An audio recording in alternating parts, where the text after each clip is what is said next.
Okay, so as you go through the PowerPoint, you watch the videos, you copy your data tables. Now your job is to collect data. So this information tells you when you program your robot, you need to choose the download button, not the run button, and make sure that you are running your robot on the floor. In this sentence of the first time you download the program, you have to go to the second tab. So if you look at your robot, that tab right there, the second one, is the one where your newest run programs will be, okay?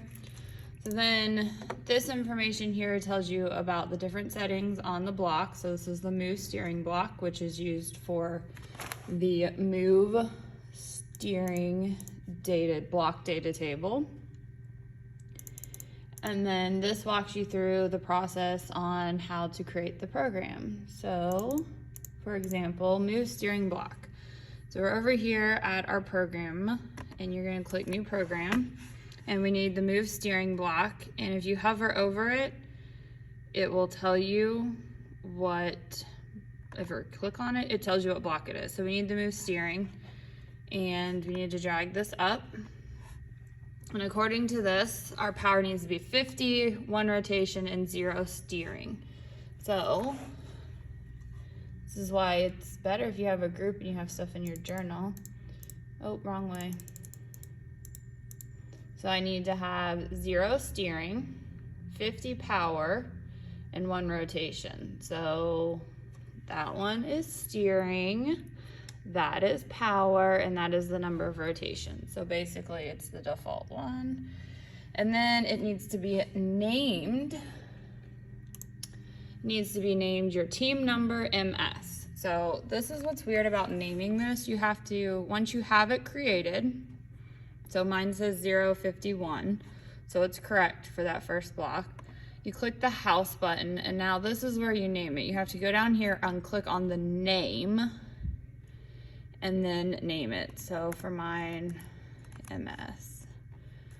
We'll go with B. Apparently I have an 84 MS in there already. And then click on the program icon and we now have the program loaded. So again, let's see, 051, which matches my data table, which is power of 50, 1 rotation, 0 steering. So I have 0 power, or 0 steering, 50 power, 1 rotation.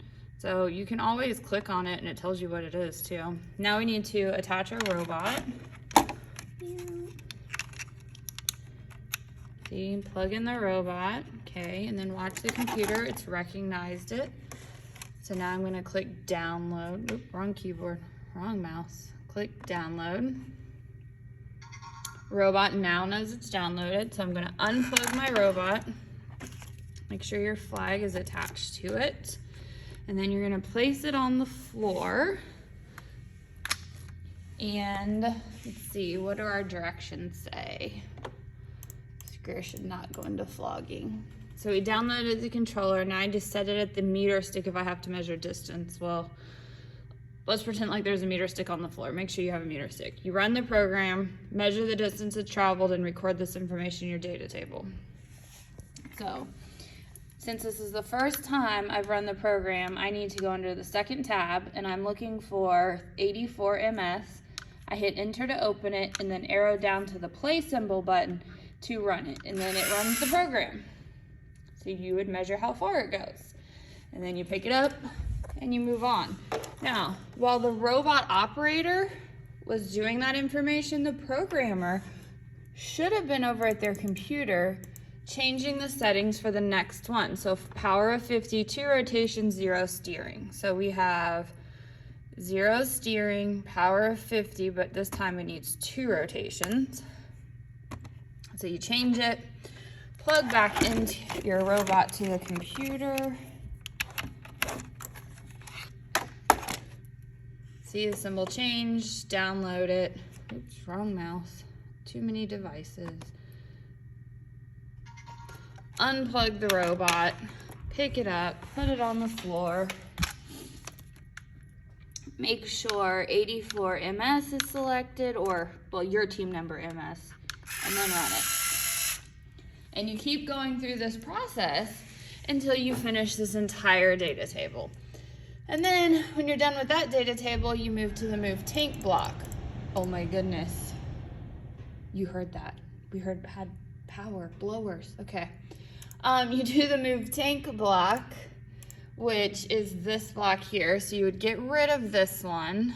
Actually, you just create a new program. So you would go over here, click new program, use the move tank block. See those little icons? See those little icons? And if you click on it, it says move tank. You drag it up, and then you got to go out there and rename it, which should be team number MT. Oops, sorry, wrong. Team number MT, so 84 MT. Name it 84, nope. MTB, probably because I have an MT already. And then you need to change your settings so that it matches. Be nice if this is a touch screen. So that it matches this data on your data table. And then you keep going.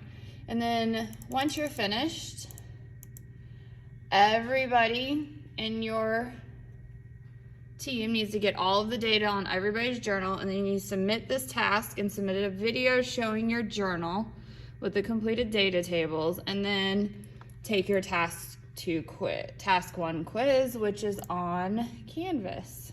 Okay.